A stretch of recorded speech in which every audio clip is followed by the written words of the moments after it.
sa baybayin ng isang liblib na baryo na ang pangalan ay halos hindi na binabanggit sa mga mapa. Araw-araw na sumasalubong sa mga tao ang amoy ng alat at init ng araw. Doon, sa pagitan ng dagat at tuyong lupa, nakahanay ang malalapad na pilapil ng paggawa ng asin, mga parisukat na latag na kumikislap kapag tinamaan ng sikat ng araw. Sa baryong iyon nakatira si Rolly. Si Rolly ay isang payat na mangingisdang may balat na pinaitim ng araw at kamay na magaspang sa kakahila ng lambat at kakayod ng lupa sa paggawaan ng asin. Bata pa lamang siya ay sanay na sa hirap. Namatay ang kanyang ama sa laot matapos tangayin ng bagyo ang bangkang kahoy at naiwan siyang mag-isa upang alagaan ang kanyang inang sakitin. Tuwing madaling araw, bago pa sumilip ang araw, gising na si Rolly. Tahimik ang paligid, tanging alon lamang ang maririnig. Bitbit niya ang kanyang lumang timba at isang sirang salakot. Dadaan siya sa gilid ng dagat, sa kalalakad, patungo sa malalawak na asinang pagmamay-ari ng pinakamayamang tao sa baryo, si Don Fabian. Ang mga pilapil ng asin ay tila salamin kapag may tubig, ngunit kapag tag-init at natuyo, nagiging maputing kristal na parang yelo sa gitna ng init. Dahan-dahan ang hakbang, Rolly, sigaw ng matandang tagapangasiwa isang umaga. Kapag nasira ang pilapil, pabawas sa sahod mo. Ngumiti lamang si Rolly. Hindi siya pala sagot. Sanay na siyang mapagalitan kahit wala siyang kasalanan. Ang sahod niya ay sapat lamang para sa bigas, kaunting tuyo at gamot ng kanyang ina. Minsan ay wala pang matira. Ngunit kahit ganoon, hindi siya kilala sa baryo bilang reklamador. Kilala siya bilang masipag at mabait. Kapag may matandang hirap magbuhat ng asin, siya ang tumutulong. Kapag may batang nadulas sa pilapil, siya ang unang tatakbo. Rolly, ikaw na naman. Biro ng mga kasama niyang manggagawa. Parang wala kang pagod. Ngumiti lang siya. Kung hindi ako kikilos, sino pa? Sa kabilang banda, hindi lahat ay natutuwa sa kanya. May ilan na naiinggit. Lalo na si Temyong, isang matagal ng trabahador sa paggawaan ng asin na kilala sa pagiging masungit at sakim. Matagal na niyang gustong maging kanang kamay ni Don Fabian, ngunit sa tuwing may kailangang pagkatiwalaan, si Rolly ang tinatawag. Napakabait-baitan, bulong ni Temyong minsan sa kanyang mga kasamahan. Tingnan niyo, balang araw siya rin ang mapapahamak. Hindi iyon narinig ni Rolly. Abala siya sa pag-aayos ng pilapil na gumuho dahil sa malakas na hangin. Sa tanghali, habang ang iba ay nagpapahinga sa lilim, si Rolly ay naglalakad sa tabing dagat. Doon siya kumukuha ng lakas. Tinitingnan niya ang alon, ang walang katapusang pagdating at pag-alis nito. Para sa kanya, ang dagat ay parang kaibigan. Isang araw, habang papalubog ang araw at ang langit ay kulay kahel, napansin ni Rolly na tila kakaiba ang galaw ng tubig. May umuugong na mahina, parang may humihinga sa ilalim. Akala niya noong una ay malaking isda. Lumapit siya. Tahimik ang paligid. Walang ibang mangingisda. Wala ring bangka. Biglang may sumulpot na liwanag sa ilalim ng tubig. Mapusyaw, malaasul. Napaatras si Rolly. Ngunit hindi siya tumakbo.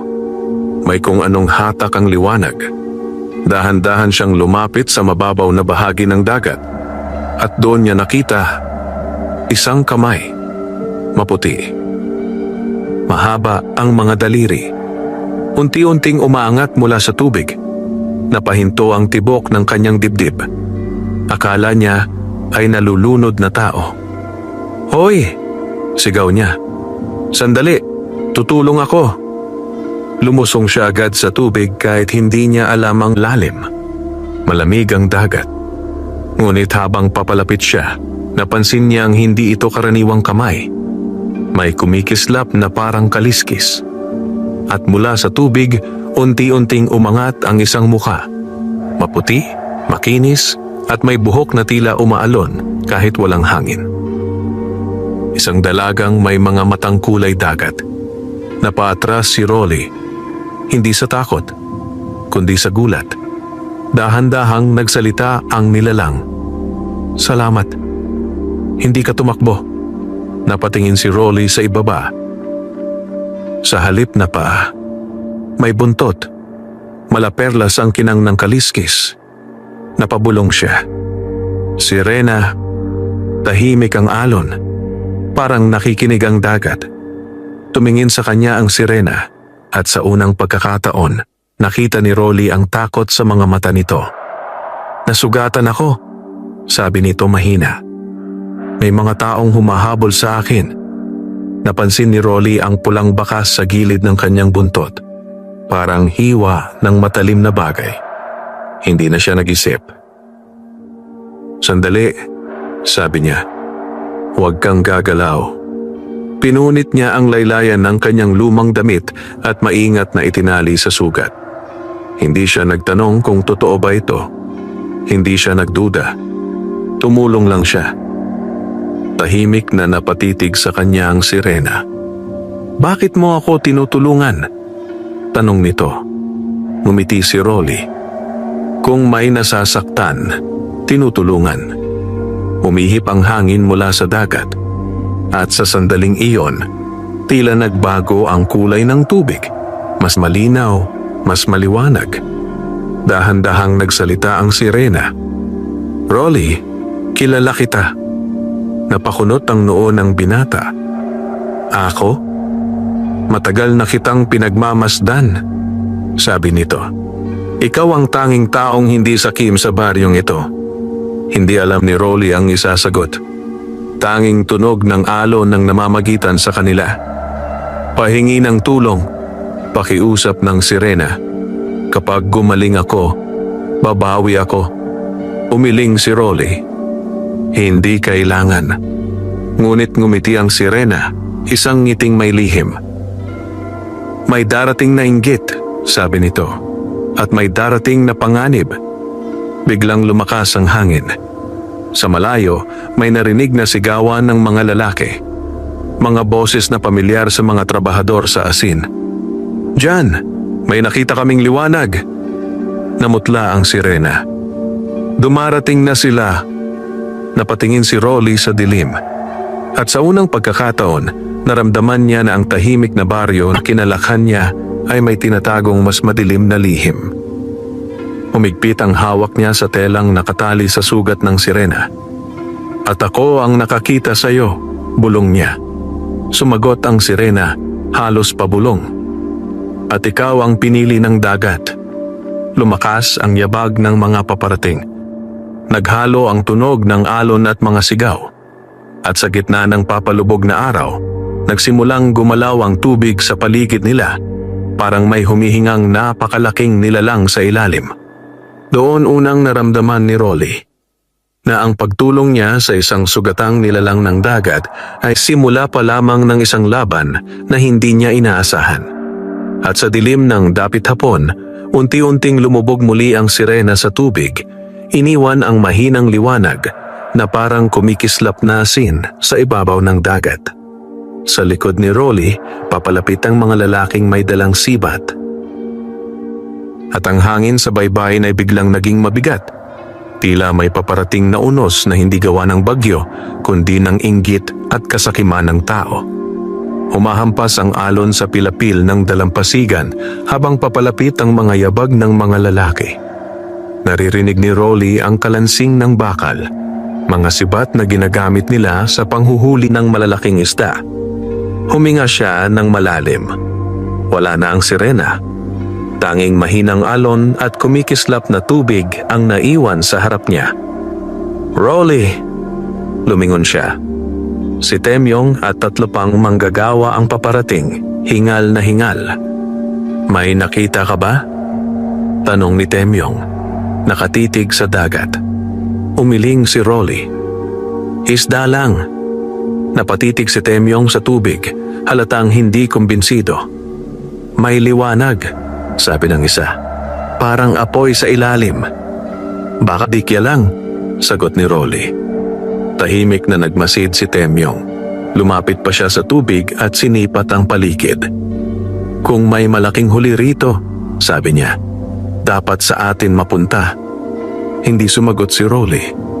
Kilala niya ang tono ni Temyong, ang tono ng taong gustong magkamal ng pakinabang kahit hindi niya pinaghirapan.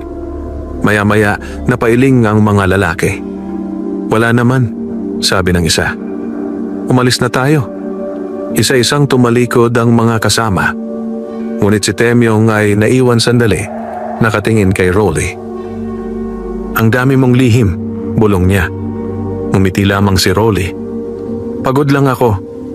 Tumalikod si Temyong, ngunit bago siya umalis, sinilip pa niya ang dagat na parang may hinihintay. Nang tuluyang lumayo ang mga yabag, saka lang nakahinga ng maluwag si Rolly. Lumuhod siya sa mababaw na bahagi ng tubig. Ligtas ka na, bulong niya. Tahimik. Akala niya ay wala nang sasagot. Ngunit biglang gumalaw ang tubig. Mahina, parang buntong hininga. Unti-unting sumulpot ang pamilyar na liwanag. At mula sa ilalim, muling umangat ang sirena. Mas maputla ang mukha nito, ngunit mas kalmado. Salamat, sabi nito. Napabuntong hininga si Rolly. Akala ko nahuli ka nila. Hindi nila ako nakikita kapag may taong nagtatanggol sa akin, sagot ng sirena. Napakunot ang noo ni Rolly. Anong ibig mong sabihin? May batas ang dagat, sabi nito. Kapag ang isang tao ay tumulong ng walang kapalit, nagkakaroon siya ng basbas. Hindi sanay si Rolly sa ganitong usapan. Ngunit hindi rin siya natatakot. Umupo siya sa buhanginan. Ano ang ginawa nila sa'yo? Tanong niya. Tumingin ang sirena sa malayo, sa bahagi ng dagat na mas madilim. May mga taong gustong hulihin ako, sabi nito. May naniniwalang ang kaliskis ko ay ginto. Naalala ni Rolly ang mga kwento sa baryo, mga mangingisdang nawawala, mga gabi na may kakaibang liwanag sa dagat. Mga tao rin? Tanong niya. Oo, sagot ng sirena. Mga sakim. Tahimik ang hangin. May kirot sa dibdib ni Rolly. Kilala niya ang salitang iyon. Sakim. Dahan-dahang inangat ng sirena ang kamay nito. May hawak itong maliit na kabibe. Kasing laki ng palad. Ngunit kumikislap na parang may liwanag sa loob. Iniligtas mo ako, sabi nito. Hindi ko pwedeng kalimutan. Humiling si Rolly. Hindi ko kailangan... Hindi ito bayad. Putol ng sirena. Ito ay paalala. Inabot nito ang kabibe. Nag-alinlangan si Rolly, ngunit tinanggap niya. Mainit ang pakiramdam ng kabibe, parang may tibok. Kapag inilapit mo ito sa dagat, sabi ng sirena, maririnig mo ang katotohanan. Napatingin si Rolly. Anong katotohanan? Kung sino ang may malinis na puso at kung sino ang may inggit. Biglang lumakas ang alon, tila may dumaan na malakas na agos sa ilalim. Napahawak ang sirena sa sugat nito. Hindi pa ako magtatagal, sabi nito. Hinahanap pa rin nila ako. Babalik ka ba? Tanong ni Rolly, hindi niya namalayang nasabi. Umiti ang sirena. Kapag kailangan mo ako. Muling lumubog ang kalahati ng katawan nito sa tubig. Makinig ka, dagdag nito. Ang baryong ito ay matagal nang binabantayan ng dagat. Humigpit ang hawak ni Rolly sa kabibe. May darating na araw na susubukin ka, sabi ng sirena. At doon mo malalaman kung sino ang kakampi at sino ang kaaway. Sa malayo, muling narinig ang sigaw ng mga lalaki. Mas marami na sila ngayon. May dalang lampara. Namutla ang sirena. Kailangan kong umalis. Sandali Ngunit bago pa makapagsalita si Rolly, umikot ang tubig sa paligid ng sirena. Parang may higanting kamay na humila pababa. At sa isang iglap, nawala ito. Naiwan si Rolly sa dalampasigan. Hawak ang kumikislap na kabibe. Papalapit ang mga ilaw ng lampara. Naririnig na niya ang boses ni Don Fabian. Hanapin ninyo ang nakita ninyong liwanag. Nanigas ang katawan ni Rolly. Hindi na ito simpleng paghahanap ng isda. May hinahanap silang iba. May hinahabol silang lihim. Dahan-dahan niyang isinilid ang kabibe sa bulsa ng kanyang lumang pantalon. At habang papalapit ang mga lalaki, unang beses niyang naramdaman na ang pagtulong niya sa isang nilalang ng dagat ay maaaring magdala sa kanya sa gitna ng isang laban sa kasakiman ng mga taong mas makapangyarihan kaysa sa kanya. Humampas ang alon sa kanyang paa. Mainit ang kabibe sa kanyang bulsa. At sa gabing iyon, sa ilalim ng liwanag ng mga lampara at madilim na ulap, nagsimulang gumalaw ang kapalaran ni Rolly. Dahan-dahan, parang alon na papalapit sa pampang, ngunit may dalang bagyong hindi pa nakikita ng baryo. Kinabukasan, maaga pa lamang ay gising na si Rolly. Hindi dahil sa sigaw ng tagapangasiwa, kundi dahil sa kakaibang panaginip. Sa kanyang panaginip, narinig niya ang dagat na tila nagsasalita. Mahina, parang bulong na dinadala ng hangin. At sa gitna ng malawak na tubig, may kumikislap na liwanag na anyong kabibe. Nagising siya na mabilis ang tibok ng dibdib. Tahimik ang kanilang maliit na kubo. Naroon ang kanyang ina, nakahiga, mahina ang paghinga ngunit payapa ang muka. Lumapit si Rolly at inayos ang kumot nito. "Manghihina ka na naman kung hindi ka kakain," bulong niya, kahit tulog pa ang matanda. Pagkatapos ay umupo siya sa gilid ng bintana. Dahan-dahan niyang inilabas ang kabibe mula sa bulsa. Kumikislap pa rin ito. Mahina ngunit buhay ang liwanag. Hindi iyon tulad ng karaniwang kabibe na nakukuha sa dalampasigan. Ang ibabaw nito ay tila may manipis na ugat ng liwanag na gumagalaw sa loob. Hinawakan niya ito. Mainit. Parang may pulso. Napatingin siya sa dagat sa malayo. Naalala niya ang sinabi ng sirena. Kapag inilapit mo ito sa dagat, maririnig mo ang katotohanan. Nag-atubili siya sandali. Pagkatapos ay tumayo. Lumabas siya ng kubo at tahimik na naglakad papunta sa baybayin. Hindi pa sumisikat ang araw. Kulay abo ang langit at ang dagat ay tila salamin na walang galaw. Walang tao. Walang bangka. Tanging hangin at alon. Lumuhod si Rolly sa gilid ng tubig at inilapit ang kabibe sa kanyang tainga. Sa una, wala. Karaniwang tunog lamang ng hangin sa loob ng kabibe. Ngunit makalipas ang ilang sandali, may narinig siyang kakaiba. Isang mahinang bulong. Hindi malinaw ang salita, ngunit parang maraming boses na sabay-sabay. Parang mga taong nag-uusap sa malayo. Napakunot ang noo ni Rolly. Inilapit pa niya ang kabibe. At doon niya narinig ang unang malinaw na tinig. Hindi siya dapat magtagal dito. Napaatras siya. Kilalang boses iyon. Boses ni Temyong. Napalunok si Rolly. Muling inilapit ang kabibe. Kung siya ang mapansin ni Don Fabian, mawawala ang pagkakataon ko, sabi ng boses. Sumunod ang isa pang boses. Masipag kasi si Rolly. Masipag? Singhal ni Temyong. Nagpapabida lang. Napatigil ang hininga ni Rolly. Hindi niya akalaing ganito magsalita ang mga kasama niya kapag wala siya. Narinig pa niya ang isa pang bulong. Kapag may nangyaring masama sa pilapil, siya ang sisisihin natin. Nanlamig ang kanyang mga kamay. Dahan-dahan niyang ibinaba ang kabibe. Tahimik ang dagat. Parang walang nangyari. Napaupo si Rolly sa buhangin. Hindi galit ang naramdaman niya, kundi lungkot. Sa baryong tinuring niyang tahanan, may mga taong lihim na naghihintay ng kanyang pagkakamali. Hinawakan niya muli ang kabibe. Katotohanan, bulong niya. Biglang may dumaan na malamig na hangin mula sa dagat, umalo ng tubig. At sa isang sandali, tila may aninong gumalaw sa ilalim. Mahaba, makinis, at kumikislap.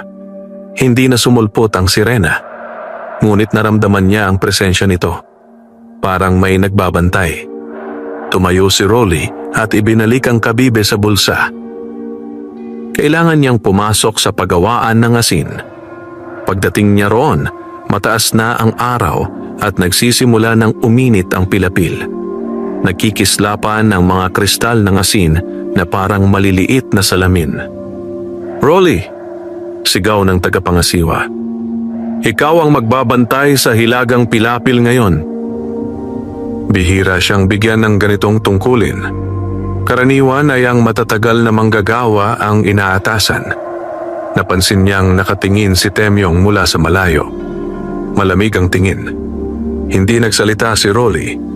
Nagtrabaho lamang siya. Habang inaayos niya ang daluyan ng tubig alat, napansin niyang may bahagi ng pilapil na tila sinadyang sirain. May bakas ng paa sa putik, hindi sa kanya.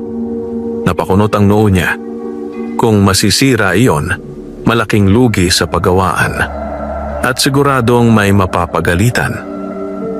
Maingat niyang inayos ang lupa at pinatatag ang gilid ng pilapil. Mainit ang araw. Sumasakit ang likod niya. Ngunit hindi siya tumigil. Sa malayo, nakita niyang papalapit si Don Fabian sakay ng karwaheng hinihila ng kabayo. Kasama nito ang 2 bantay. Tumahimik ang mga manggagawa. Lahat ay yumuko. Huminto ang karwahe malapit sa pilapil na binabantayan ni Rolly. Tumingin si Don Fabian sa paligid. Matalimang mata, parang laging may hinahanap na pagkakamali. "Sino ang nagayos nito?" tanong niya, tinuturo ang pilapil. Walang sumagot. Nagkatinginan ng mga manggagawa. Itinuro ng tagapangasiwa si Rolly. "Iyan po, si Rolly." Lumapit si Don Fabian. Sinipat ang lupa. Hinipo ang gilid. "Kung hindi naayos ito," sabi niya, "natangay na sana ang asin." Tahimik ang paligid. Tumango si Don Fabian. Magaling. Isang salitang bihirang marinig ng mga manggagawa. Naramdaman ni Rolly ang mga tingin ng iba, lalo na ni Temyong. Mainit. Mabigat. Hindi ingay ang naririnig niya, kundi inggit. Nagpatuloy ang maghapon na tila normal. Ngunit pagsapit ng hapon, habang papalubog ang araw, may biglang sumigaw. Nawasak ang timog na pilapil. Nagkagulo ang mga manggagawa. Tumakbo ang lahat. Pagdating nila, wasak ang bahagi ng pilapil. Malaki ang butas at umaagos palabas ang tubig alat. Napatingin si Temyong kay Rolly. At kanina, malakas niyang sabi, si Rolly ang nag-iikot malapit dito. Natahimik ang paligid. Lahat ng mata ay napunta kay Rolly. Naramdaman niyang kumabog ang dibdib niya. Alam niyang hindi siya ang may gawa. Ngunit ang bakas ng paa sa putik, hindi niya nakita kung kanino. Lumapit ang tagapangasiwa, galit ang muka. "Rolly, ano ang ginawa mo?" Hindi agad nakasagot ang binata. Sa loob ng kanyang bulsa, biglang uminit ang kabibe. Parang may tibok. At sa mahina ngunit malinaw na bulong, narinig niya, may nagsinungaling. Humigpit ang hawak ni Rolly sa bulsa. Sa unang pagkakataon, naunawaan niya na ang laban na darating ay hindi lamang laban ng hirap at kahirapan, kundi laban sa mga taong handang sirain ang iba dahil sa inggit. At sa gitna ng nagkakagulong mga manggagawa, nagsimulang umihip ang hangin mula sa dagat. Malamig, mabigat, at tila may dalang lihim na unti-unti nang lumalantad. Umalingaw-ngaw sa buong paggawa ng ugong ng umaagos na tubig alat mula sa nasirang pilapil. Nagmamadaling nagsitakbuhan ng mga manggagawa, may bitbit na pala, sako, at kahoy na pantapal. Ngunit sa gitna ng kaguluhan, nanatiling nakatayo si Rolly, tahimik, tila nakapako ang paa sa lupa. Lahat ng mata ay nasa kanya. "Sumagot ka!" sigaw ng tagapangasiwa. "Ano ang ginawa mo rito?" Napalunok si Rolly. "Wala po." Mahina ngunit malinaw niyang sabi. "Hindi ako ang sumira." Umismid si Temyong. Wala raw, sabi nito, sapat ang lakas upang marinig ng iba. Kanina siya ang nag-iikot dito. Wala nang ibang malapit. May ilang manggagawang nagkatinginan. Ang iba ay tahimik. Ang iba ay tila naniwala agad. Lumapit si Don Fabian. Mabagal ang hakbang ngunit mabigat ang presensya. Sinipat niya ang butas sa pilapil. Malaki. Tila sinadyang hukayin at palambutin ang lupa. Malaking lugi ito, malamig niyang sabi. Tumingin siya kay Rolly. Bakit ka narito kanina? Iniikot ko lang po ang mga pilapil, sagot ni Rolly. May nakita akong mahina ang gilid, inayos ko. Aling bahagi? Tanong ng Don. Sa hilaga po, tumango ang tagapangasiwa. Totoo, inayos niya yon kanina. Sandaling natahimik ang lahat. Ngunit hindi nagpahuli si Temyong. Kung ganoon, sabi niya, baka nagkamali siya ng tapak dito. Baka siya ang nakasira. Napatingin si Rolly sa lupa. Alam niyang hindi iyon aksidente. Ang hukay ay masyadong malalim. Parang sinadya. Sa loob ng bulsa niya, muling uminit ang kabibe. Mahina, halos parang hangin, may bumulong. May kamay na nagtago sa dilim. Naramdaman ni Rolly ang bahagyang panginginig sa kanyang palad. Ngunit hindi siya nagsalita tungkol dito. Hindi paniniwalaan ng mga tao ang isang kabibe. Lumuhod ang isa sa mga bantay ni Don Fabian at sinuri ang lupa. May bakas ng paa, sabi nito. Lahat ay napatingin. Dalawang magkaibang yapak ang makikita sa putik. Isa ay payak at manipis, ang isa ay mas malapad at mabigat. Kanino yan? Tanong ng Don. Nagkatinginan ang mga manggagawa. Karamihan sa kanila ay nakapaa o may sirang tsinelas. Ngunit ang malapad na bakas ay tila galing sa matigas na sandalyas, katulad ng suot ni Temyong. Sandaling natahimik ang paligid. Napansin iyon ni Rolly, ngunit hindi siya nagsalita. Si Temyong ang unang umimik. Marami namang dumadaan dito, mabilis niyang sabi. Hindi ibig sabihin ako agad. Tumingin ang Don sa lahat. Mawawala ang kalahati ng ani kung hindi ito maaayos ngayon. Walang gustong sumagot. Walang gustong mapagbintangan. Huminga ng malalim si Rolly. Ako na po ang mag-aayos, sabi niya. Napatingin ang tagapangasiwa. Malalim iyan. Aabutin ka ng gabi. Mas mabuti na po iyon kaysa tuluyang masira. Tumingin si Don Fabian kay Rolly. Mahaba, matalim. Parang sinusukat ang kanyang pagkatao. Sige, sabi nito. Ayusin mo. Nagkilos ang mga manggagawa. Nagbuhat ng lupa, naghakot ng asin, naglatag ng kahoy. Ngunit si Rolly ang nasa gitna. Siya ang sumasalag sa agos ng tubig alat habang tinatambakan ng butas. Mainit ang hangin. Masakit sa mata ang puting kislap ng asin. Sumasakit ang likod niya sa kakayuko. Ngunit hindi siya tumigil. Sa gilid tahimik na nakamasid si Temyong. Minsan ay napapailing. Minsan ay nakangisi.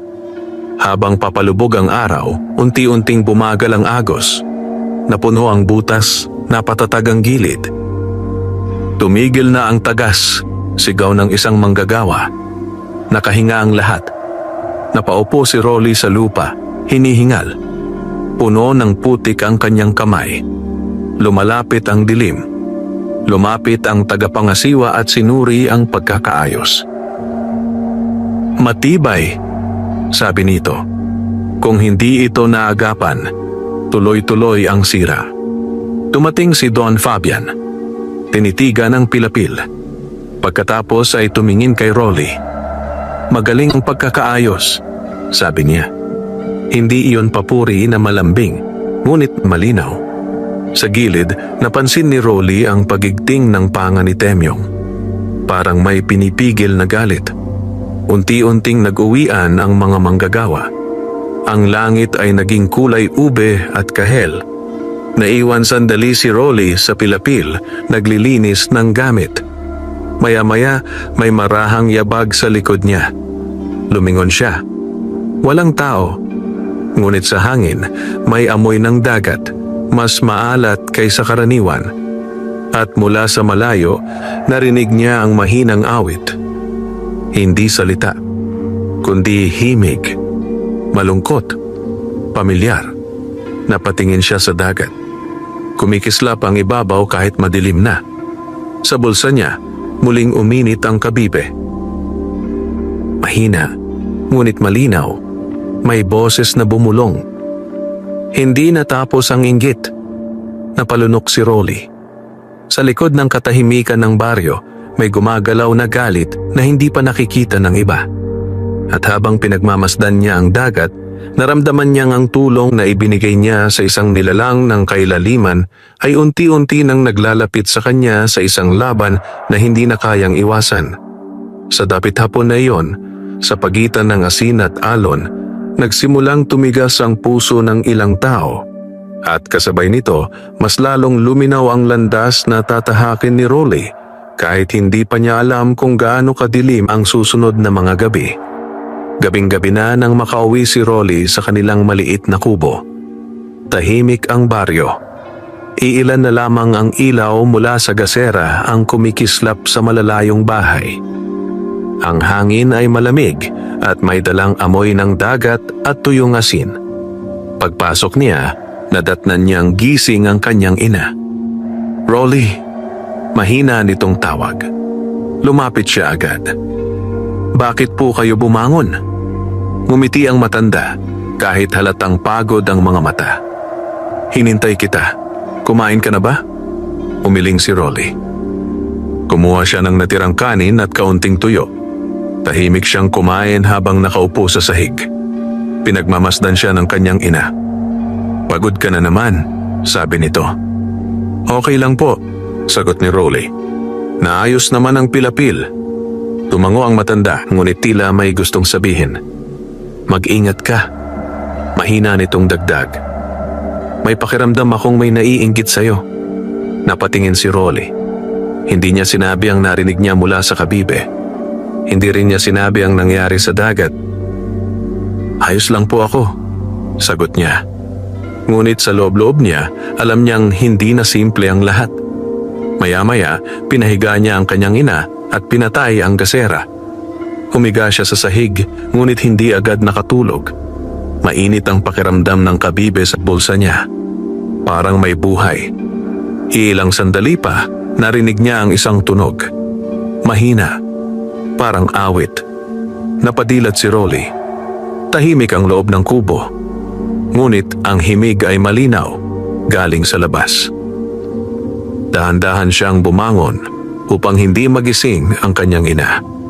Lumabas siya. Madilim ang paligid, tanging buwan ang nagbibigay ng liwanag. Ang dagat ay kumikislap na parang may maliliit na bituin sa ibabaw. At doon, narinig niya muli ang awit. Malungkot ngunit maganda. Parang tinatawag siya. Hindi siya nagdalawang isip. Naglakad siya patungo sa dalampasigan. Habang papalapit, mas luminaw ang himig. Parang boses ng babae na may halong tunog ng alon. Pagdating niya sa pampang, biglang tumahimik ang hangin. Huminto ang awit. Ngunit ang tubig ay nagsimulang kumislap. Unti-unting umangat ang pamilyar na liwanag. At mula sa ilalim ng dagat, dahan-dahang sumulpot ang sirena. Mas maayos na ang itsura nito. Nawala na ang pamumutla. Ang sugat sa buntot ay may manipis na bakas na lamang. Bumalik ka, bulong ni Rolly. Ngumiti ang sirena. Tinawag kita. Umupo si Rolly sa buhangin. Bakit? Tumingin ang sirena sa baryo sa mga ilaw na unti-unting namamatay. Lumalala ang inggit, sabi nito. Mas mabilis kaysa inaasahan ko. Humigpit ang hawak ni Rolly sa buhangin. Pinagbintangan nila ako. Alam ko, sagot ng sirena. Naririnig ng dagat ang mga bulong ng tao. Tahimik ang alon. Maya-maya, itinaas ng sirena ang kamay nito. May hawak itong maliit na sisidlang tila yari sa perlas, singliit ng palad. Kumikislap ang loob nito na parang may pinong buhangin na ginto. "Iniligtas mo ako," sabi nito. "Panahon na para tulungan kita." Umiling si Rolly. "Hindi ko kailangan ng..."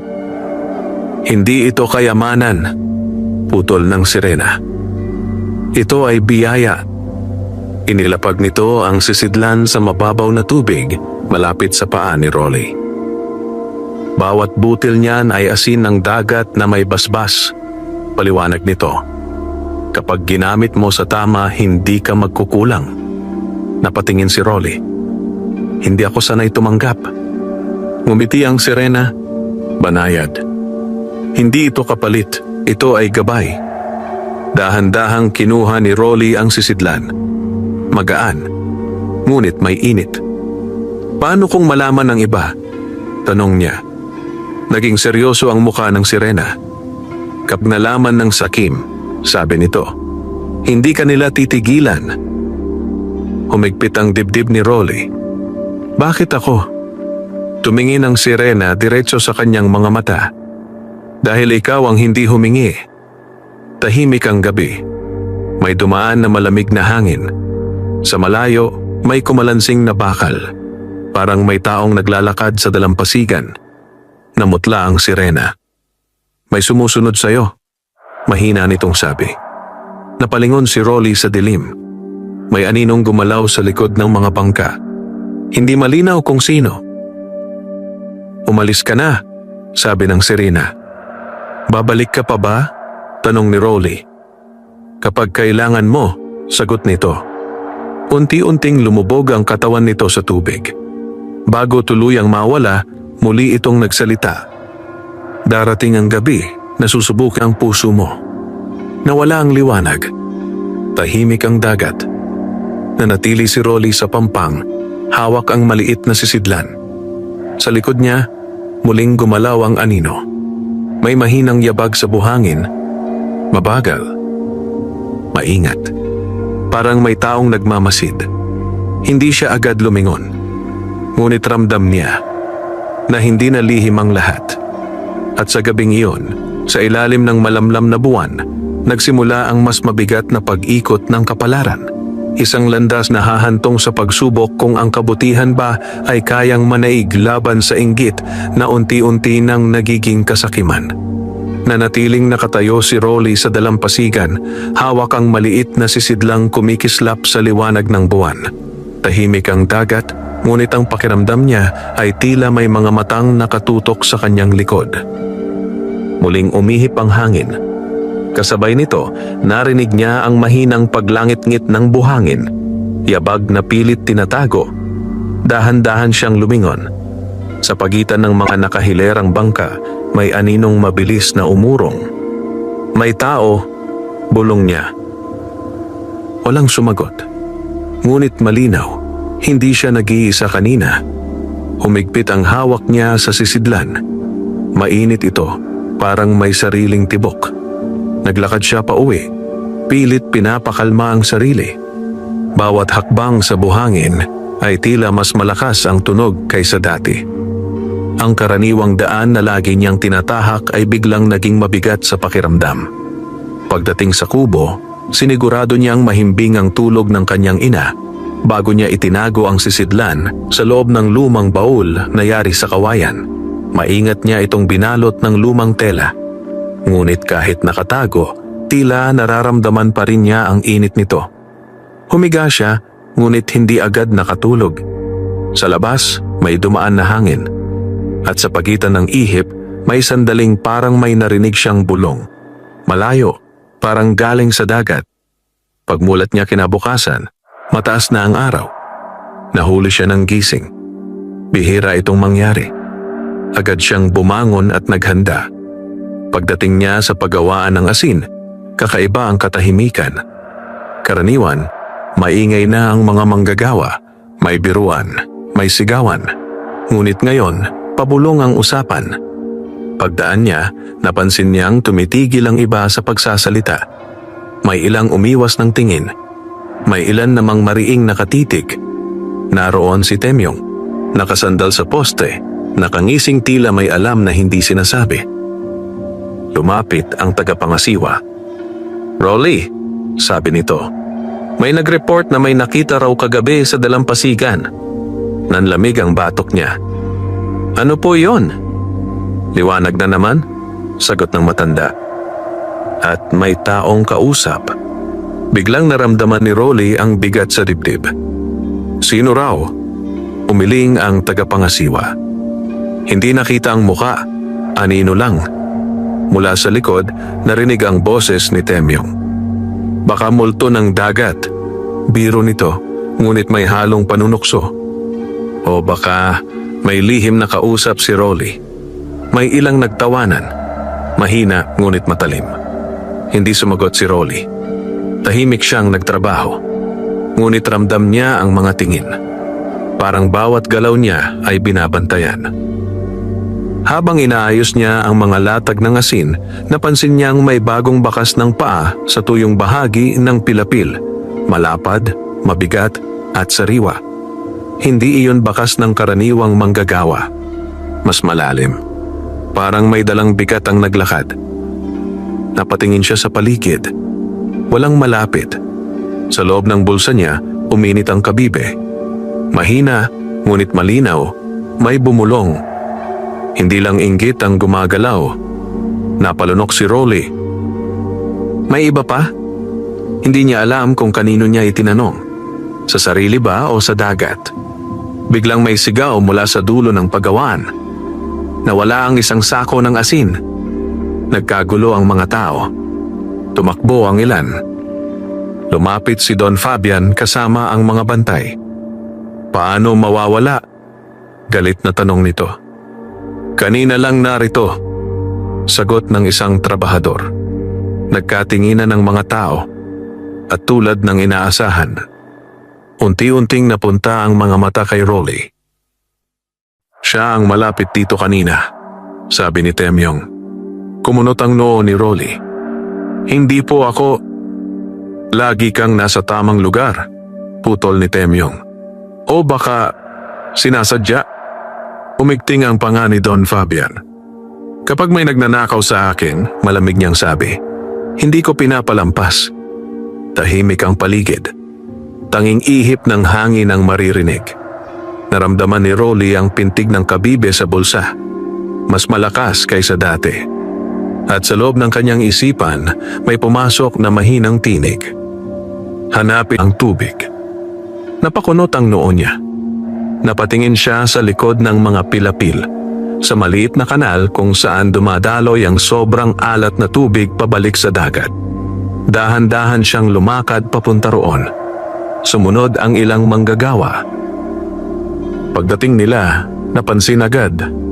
May nakatagong sako sa likod ng tambak na kahoy, kalahating basa ng alat na tubig. "Hetong nawawala," sigaw ng isa. Nagkagulo ang lahat. Napatingin si Don Fabian. "Sinong nagtago nito?" Walang sumagot.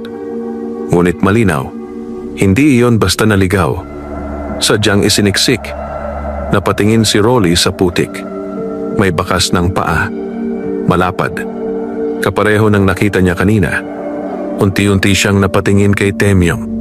Sandaling nagkatama ang kanilang mga mata. At sa isang iglap, umiwas si Temyong ng tingin. Tahimik ang paligid. Mabigat. Parang may lihim na gustong sumabog. Sa bulsa ni Rolly, muling uminit ang kabibe. At ang bulong ay mas malinaw na ngayon. Ang sakim ay hindi tumitigil hanggat hindi nabubunyag. Humigpit ang hawak ni Rolly sa kanyang kamay. Sa unang pagkakataon, hindi na lamang siya nagtatanggol. Nagsisimula na siyang makakita. At sa ilalim ng tirik na araw, sa gitna ng asin at pawis, unti-unting lumilitaw ang mas malalim na galaw ng inggit. Hindi na simpleng paninira, kundi isang planong dahan-dahang hinahabi sa likod ng katahimikan ng baryo. Maghapon na mabigat ang hangin sa paggawaan ng asin. Pagaman nahanap ang nawawalang sako, hindi nawala ang tensyon. pabulong ang usapan ng mga manggagawa at tuwing dadaan si Rolly, tila may mga salitang biglang napuputol. Si Don Fabian ay hindi na nagsalita pa tungkol sa insidente, ngunit ang kanyang mga bantay ay madalas nang umiikot. Mas mahigpit ang pagbabantay kaysa dati. Pagsapit ng hapon, pinauwi na ang mga tao. Tahimik na naglakad si Rolly pauwi. Bitbit ang pagod at ang mabigat na pakiramdam na may mas malalim pang nangyayari sa likod ng lahat. Pagdating sa kubo, nadatnan niyang inuubo ang kanyang ina. Agad siyang lumapit. "Inay, uminom po kayo ng tubig," sabi niya habang inaalalayan itong umupo. Mahina ang matanda. Matagal na itong sakitin at madalas ay kulang ang gamot. Napatitig si Rolly sa lumang lalagyan ng kanilang mga natitirang barya, kaunti na lamang. Huminga siya ng malalim. Pagkaraan ng ilang sandali, naalala niya ang sisidlang ibinigay ng sirena.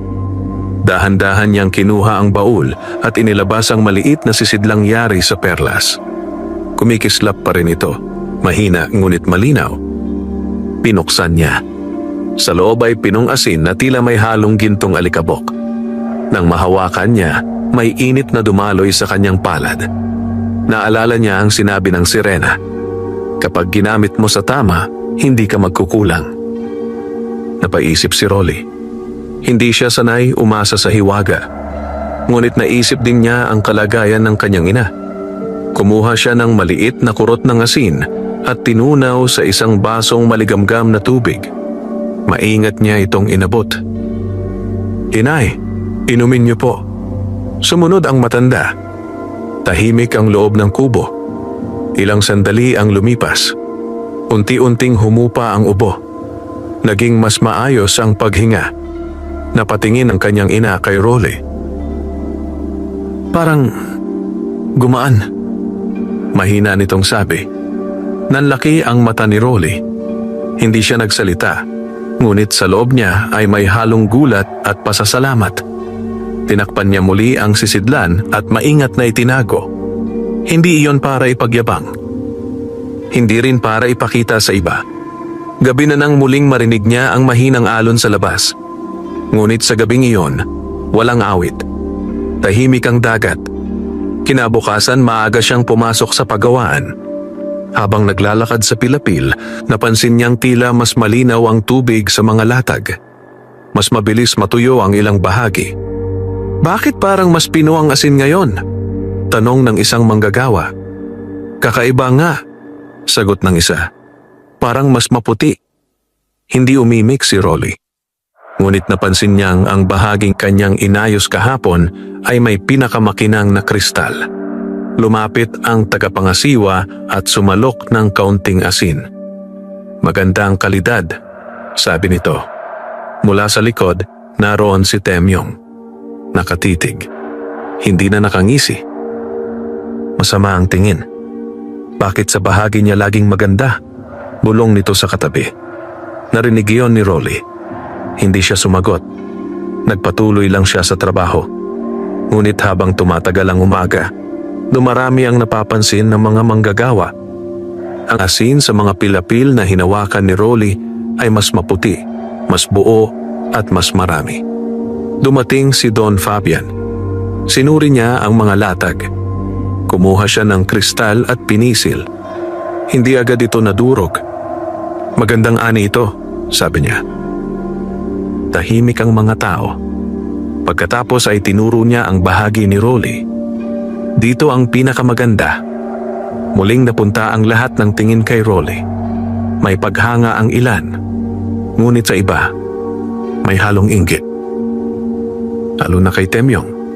Nakita ni Rolly ang pagigting ng kanyang panga, ang mariing pagkakahawak sa pala. Parang may pinipigil na galit. Pagsapit ng tanghali, kumalat na ang usap-usapan. May swerte raw si Rolly. May lihim daw. May anting-anting kaya. Habang nagpapahinga sa lilim, tahimik lang si Rolly. Sa bulsa niya, bahagyang uminit ang kabibe. Parang paalala na ang biyaya ay may kapalit na pagsubok. Pagdating ng hapon, may batang lumapit sa kanya. anak ng isa sa mga manggagawa. "Kuya Rolly," sabi nito, "totoo bang gumagaling ang asin kapag ikaw ang humawak?" Ngumiti si Rolly. "Masipag lang." Tumango ang bata, ngunit halatang hindi kumbinsido.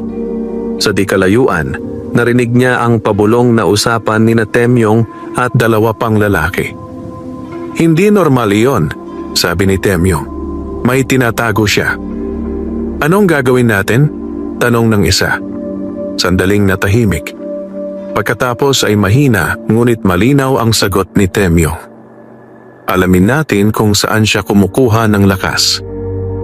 Nanlamig ang batok ni Rolly. Hindi siya lumingon, ngunit ramdam niya na hindi na simpleng inggit ang nararamdaman ng ilan. May balak.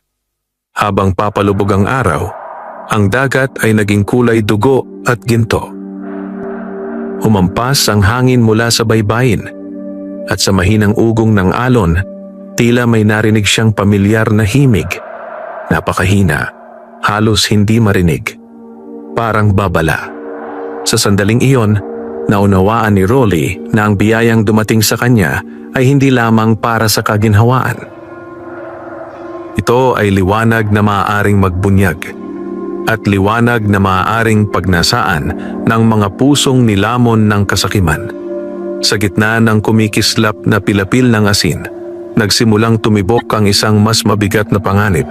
Dahan-dahan, tahimik, ngunit tiyak na papalapit. Mabigat ang pakiramdam ni Rolly kinagabihan. Habang kumakain sila ng kanyang ina ng payak na hapunan, kanin at kaunting sabaw, ramdam niyang tila may nakatanaw sa labas ng kanilang kubo. Walang tunog, walang anino, ngunit may presensyang hindi may paliwanag. "Anak," mahina ng kanyang ina, "parang balisa ka." Ngumiti si Rolly upang hindi ito mag-alala. "Pagod lang po." Ngunit sa loob-loob niya, alam niyang hindi lamang pagod ang dahilan. Pagkatapos niyang mapahiga ang kanyang ina, tahimik siyang naupo sa gilid ng bintana. Sa malayo, kumikislap ang dagat sa ilalim ng buwan. Dahan-dahan niyang hinawakan ang bulsa. Mainit ang kabibe, parang may tibok. Ilang sandali pa, narinig niya ang mahinang kaluskos sa likod ng kubo. Napatingin siya. Tumayo. Maingat siyang lumabas. Madilim sa likuran. Tanging mga puno ng niyog at tambak ng lumang lambat ang naroon. "May tao ba?" Mahina niyang tanong. Walang sumagot. Ngunit may bakas ng yapak sa buhangin, sariwa. Mas malapad kaysa sa kanya. Naramdaman niyang nanlamig ang kanyang batok. Hindi iyon hangin. May nagmamasid. Maya-maya narinig niya ang pamilyar na himig mula sa dagat. Mahina. Malungkot. Tumigil ang kanyang paghinga. "Sirena," bulong niya. Hindi na siya nagdalawang isip. Naglakad siya patungo sa pampang. Habang papalapit, napansin niyang mas maliwanag ang tubig kaysa dati. Parang may mga bituing lumulutang sa ilalim. Sumiklab ang mahinang liwanag. At mula sa alon, unti-unting umangat ang sirena. Mas malinaw ngayon ang anyo nito. Ang buhok ay tila pilak sa ilalim ng buwan. At ang buntot ay kumikislap na parang perlas na nabasa ng hamog. "Tinawag mo ako," sabi ni Rolly. Umiling ang sirena. "Hindi," sagot nito. "Tinawag ka ng panganib." Napalunok si Rolly. "May sumusunod sa'yo," dagdag nito. "Hindi isa, kundi higit pa." Tahimik ang alon. "Alam kong may nagmamasid," sabi ni Rolly. Tumingin ang sirena sa dilim ng baybayin. "Ang inggit ay nagiging kasakiman," sabi nito. "At ang kasakiman ay nagiging karahasan." Naramdaman ni Rolly ang bigat ng mga salita.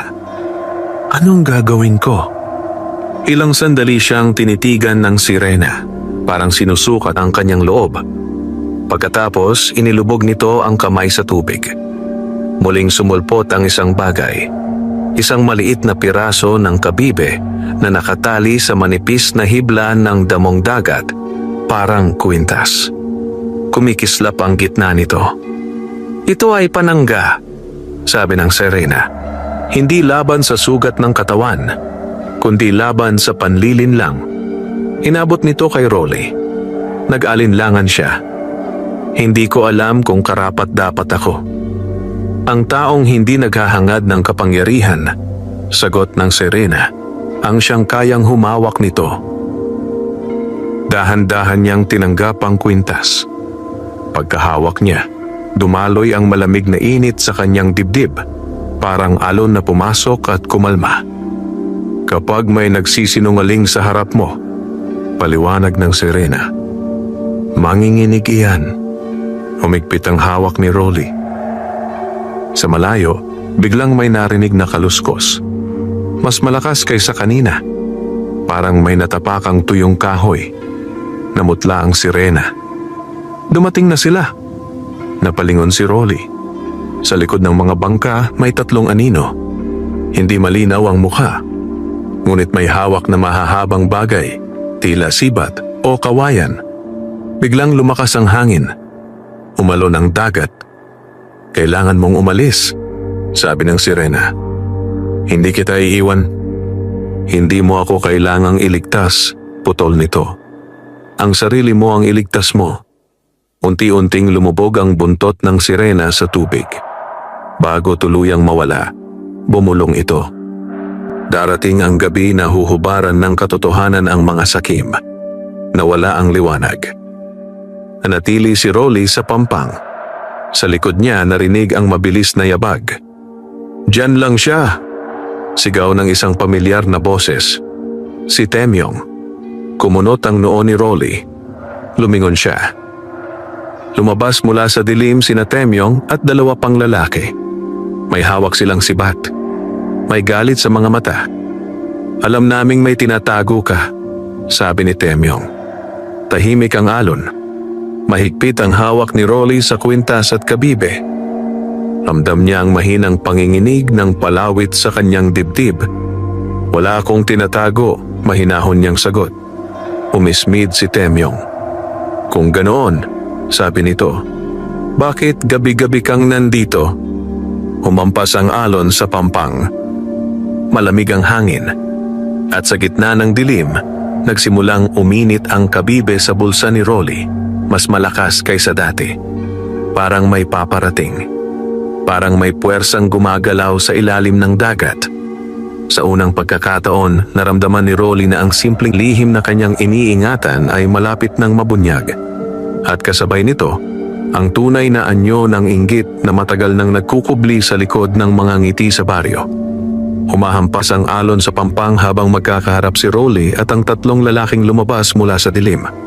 Si Temyong ang nasa unahan. Sa liwanag ng buwan, malinaw ang kanyang mukha. Hindi na ang pamilyar na iritadong anyo sa pagawaan, kundi isang mukhang puno ng galit at pananabik.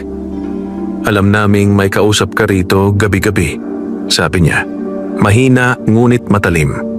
Ang 2 kasama niya ay may hawak na sibat at kawayan. Tila handang sumunggab anumang oras.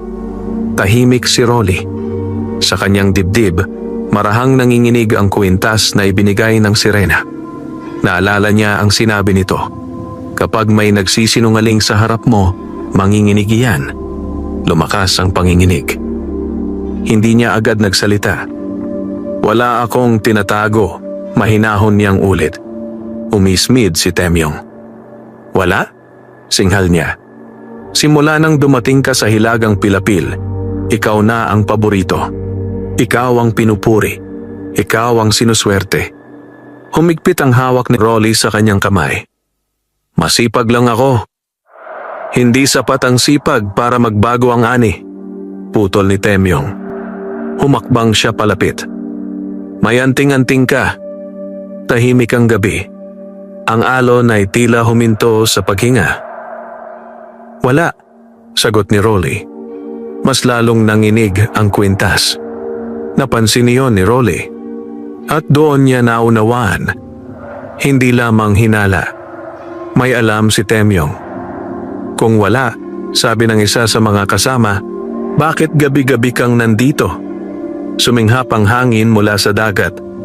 Sa bulsa ni Rolly, biglang uminit ang kabibe, parang may apoy na pinipigil. Naramdaman niyang may gumagalaw sa ilalim ng tubig. Mabigat, malalim, ngunit hindi pa lumilitaw. "Umuwi na kayo," sabi ni Rolly.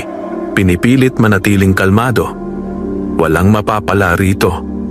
Biglang tumawa si Temyong. Mababa, walang saya. "Meron," sabi niya. "Kung ano man ang pinanggagalingan ng swerte mo, kukunin namin." Nanlamig ang paligid. Humakbang ang dalawang lalaki sa magkabilang gilid ni Rolly. Parang hinaharangan ang daan pabalik sa baryo.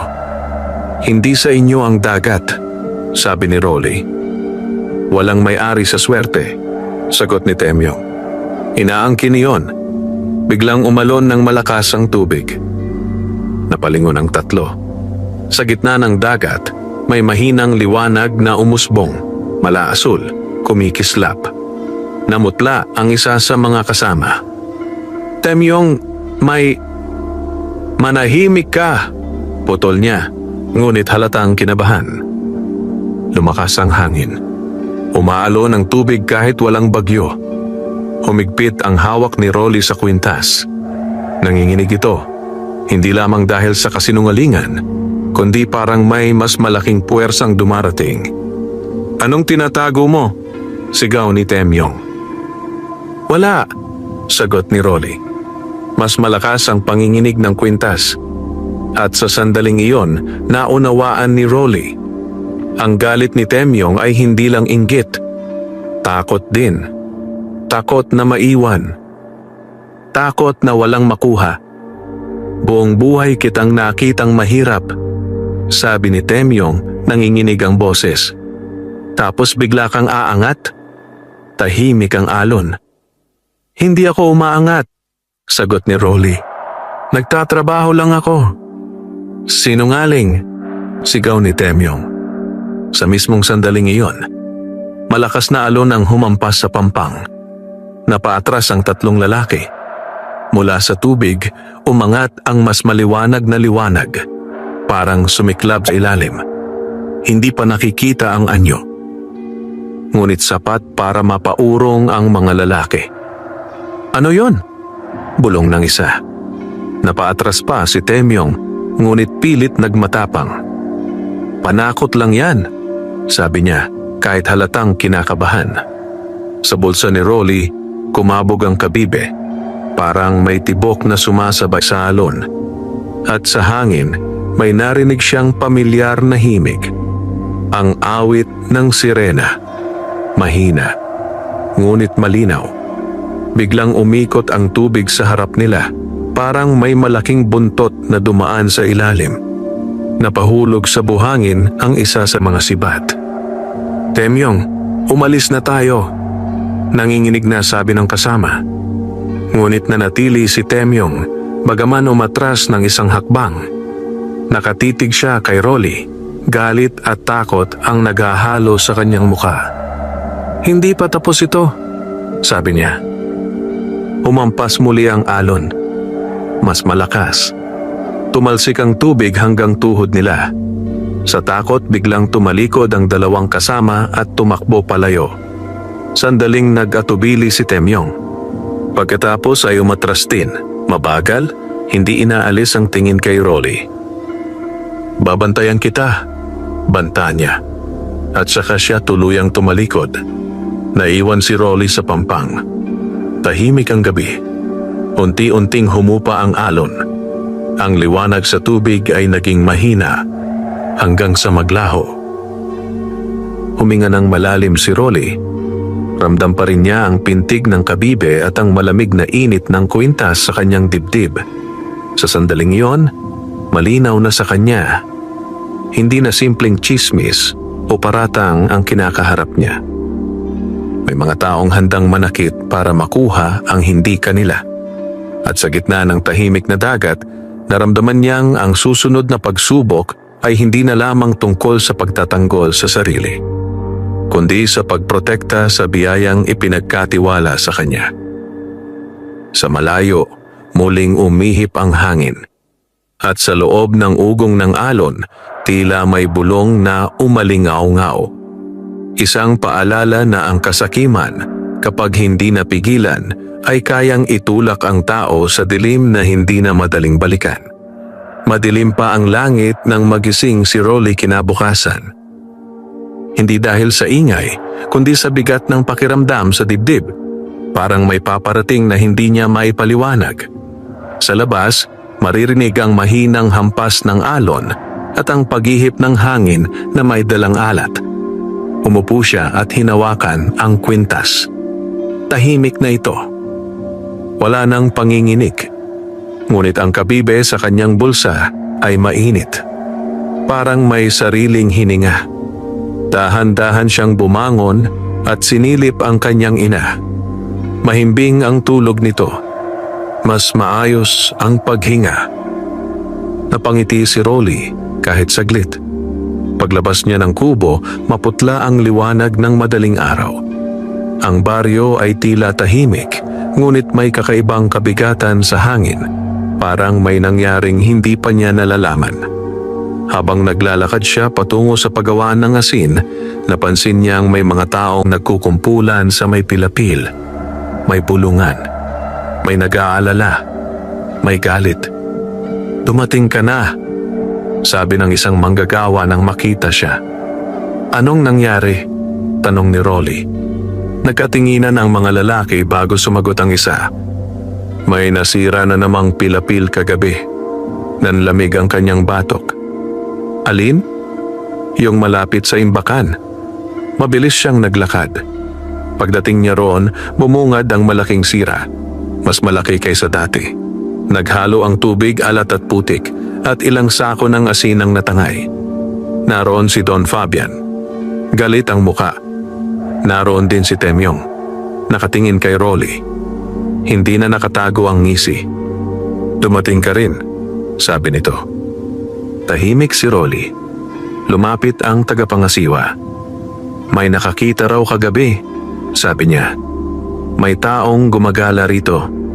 Naramdaman ni Rolly ang mga tingin. Parang lahat ay naghihintay. "Hindi ako lumabas ng baryo," mahinahon niyang sabi. Biglang umimik si Temyong. "Talaga?" Malamig ang boses.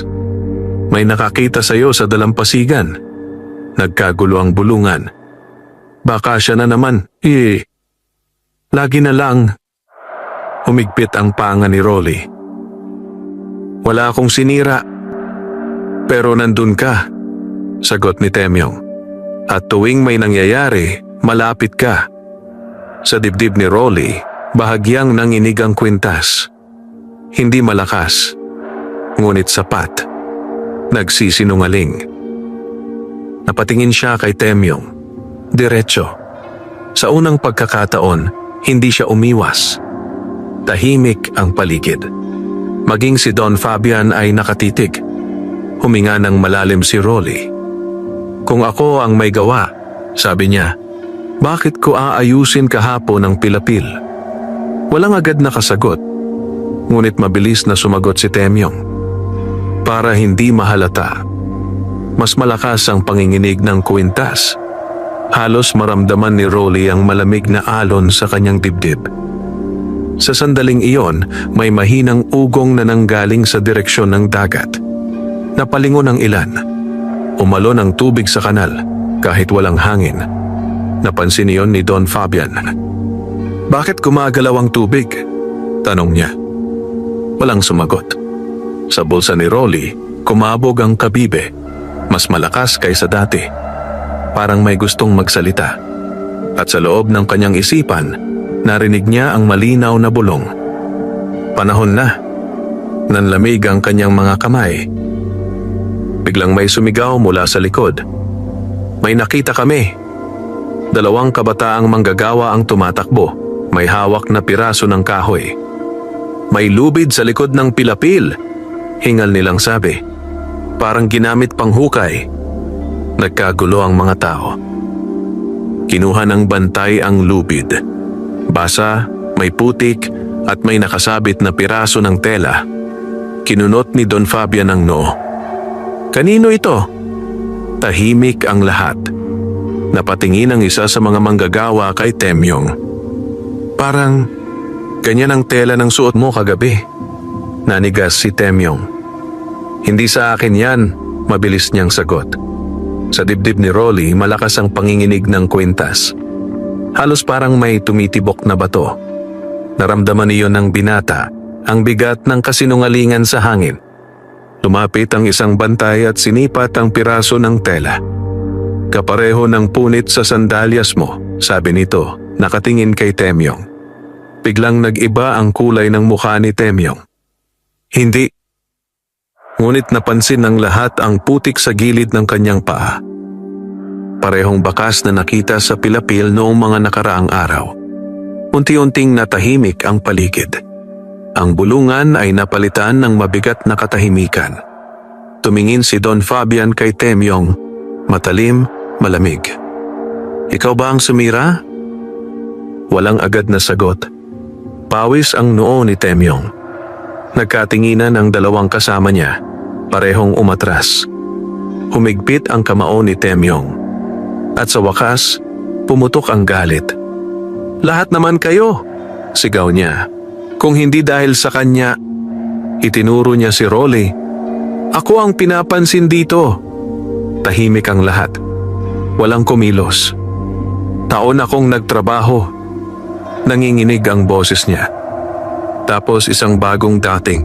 Siya agad ang magaling. Malakas ang hangin mula sa dagat. Umaalon ang tubig sa kanal. Tumingin si Rolly sa kanya. Walang galit, kundi lungkot. Hindi kita inagawan, mahina niyang sabi. Ngunit huli na. Nalantad na ang totoo. Ang inggit. Ang galit. Ang kasakiman. Huminga ng malalim si Don Fabian. Dahil sa inggit mo, malamig niyang sabi, nasira ang ani. Walang nakasagot. Tanging alon ang maririnig. Sa sandaling iyon, muling uminit ang kabibe sa bulsa ni Rolly. Ngunit ngayon ay banayad, parang humuhupa ang bagyo. Sa unang pagkakataon, nabunyag sa harap ng lahat ang ugat ng mga nangyayaring sabotahe. Ngunit habang unti-unting nagkakagulo ang mga tao sa paligid ni Temyong, naramdaman ni Rolly na hindi pa ito ang katapusan. Dahil sa loob ng hangin na nagmumula sa dagat, may natitirang bigat. Parang may mas malalim pang puwersang gumagalaw sa likod ng kasakiman ng tao. At sa ilalim ng kumikislap na pilapil ng asin, nagsimula pa lamang ang tunay na pagsubok. Kung ang katotohanang nabunyag ay sapat na upang mapigil ang dilim, o simula pa lamang ng mas mabigat na unos na darating sa baryo. Wakas.